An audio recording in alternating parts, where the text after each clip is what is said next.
चीन भारत के साथ डबल गेम खेल रहा है। उसने भारत को रेयर अर्थ मैग्नेट्स, फर्टिलाइजर्स और साथ ही फार्मास्यूटिकल्स की सप्लाई फिर से शुरू करने की बात कही है। भारत सीमा पर तनाव कम करने के लिए चीन के एक पुराने प्रस्ताव पर सहमत हो गया है।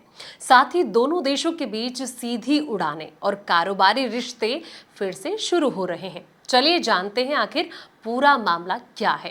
नमस्कार, मैं हूं संध्या बिष्ट और आप देख रहे हैं द इकोनॉमिक टाइम्स हिंदी। अपने पोर्टफोलियो को मजबूत बनाने का आपके पास बेहतर मौका है, जहां हम अपनी यूट्यूब ऑडियंस के लिए स्पेशल ऑफर लेकर आए हैं। इसमें आपको एटी हिंदी प्राइम के साथ 5% एक्स्ट्रा का बम्पर लाभ दिया जा रहा है। एटी हिंदी प्राइम के जरिए आपको एनालिस्ट की रिकमेंडेशन, बिजनेस और पॉलिसी की वो खबरें जो जरूरी हैं, डेली न्यूज़लेटर जिसमें कि आप बना सकते हैं अपना एज। इसका लाभ पाने के लिए वीडियो में डिस्क्रिप्शन में दिए हुए लिंक पर जाकर सारी जानकारी हासिल कर सकते हैं। भारत चीन के कारोबारियों के लिए वीजा नियमों को भी आसान कर सकता है, लेकिन दूसरी ओर चीन भारत को आगे बढ़ने से रोकने के लिए अपने जो इंजीनियर हैं इनको वापस बुला रहा है। हाल की खबरों में ये सामने आया था कि एप्पल अमेरिकी बाजार के लिए आईफोन 17 के सभी मॉडल भारत में बनाए। इस बात से अमेरिका बुरी तरह चिढ़ा हुआ है। उसने एक बार फिर अपने करीब 300 इंजीनियर्स को वापस बुला लिया है।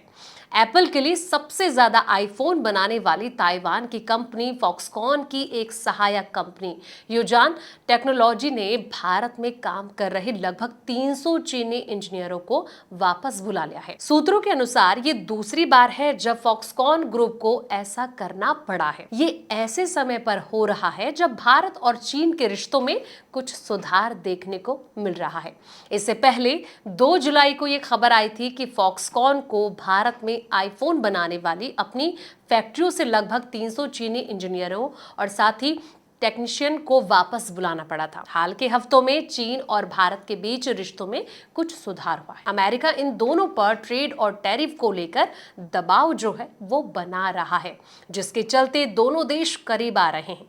एक रिपोर्ट के मुताबिक ये कहा जा रहा है कि फॉक्सकॉन ने सरकार को ये बताया है कि युजान टेक्नोलॉजी जिन चीनी कंपनियों को भारत में कंपोनेंट बनाने का काम शुरू करने और फैक्ट्री लगाने के लिए लाई थी, उन्हें तुरंत वापस भेजने के लिए कहा गया है। हालांकि इसका कोई खास असर जो है वो नहीं होगा, क्योंकि फॉक्सकॉन जैसी कंपनियों को ऐसी घटनाओं का अंदेशा था और उसने पहले से ही योजनाएं बना रखी हैं।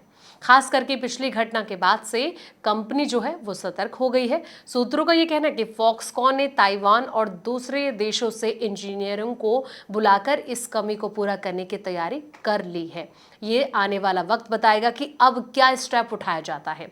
फिलहाल इस वीडियो में इतना ही। ऐसे तमाम अपडेट्स के लिए आप देखते रहें द इकोनॉमिक टाइम्स हिंदी।